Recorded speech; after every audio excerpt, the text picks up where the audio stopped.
Hello, my name is Reshini Premaratne and I started the X-Out Homelessness campaign. This campaign really started with my family and my roots in Sri Lanka. I grew up in a household where we didn't always celebrate special occasions in the way that you might expect. I can remember my 6th birthday.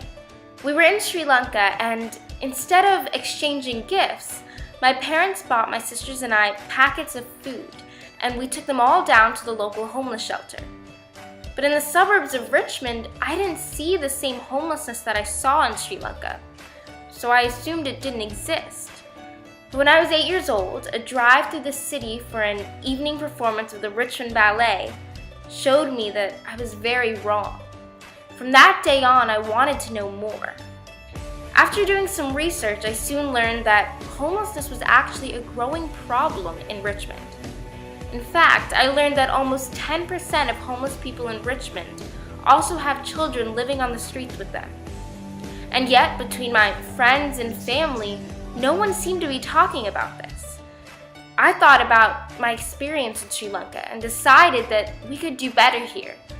And that's when it all began. Can you tell us a little bit about the organization you started and why you started it? Definitely. I started X-Out Homelessness in 2010. Basically because I had been volunteering at the Daily Planet for 2 years by then, and I had seen and learned a lot about homelessness in my community.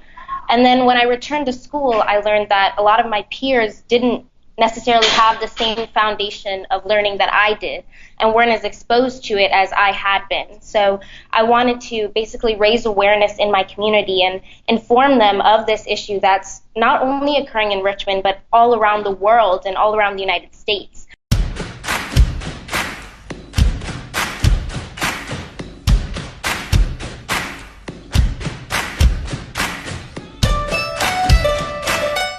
Part of X-Out Homelessness has given me a much deeper understanding of what peace means. With an issue like homelessness, it's not so obvious to everyone that this is a cause that is worth supporting in the first place, or that the homeless are a population worth helping. As a result, I often found myself having to defend my convictions and demonstrate to those around me why it is that people should care. It was only then that I could fight for the homeless themselves. When you have to defend your beliefs in this way, I believe you're not only becoming a stronger person, but you achieve a kind of peace that is long-lasting and stable, in a way that simply raising awareness or funds alone could not. X-Out Homelessness is thus not just a campaign for social change. It's a campaign that is attempting to change ingrained convictions, reverse intolerance, and spread a message about the equality of humanity.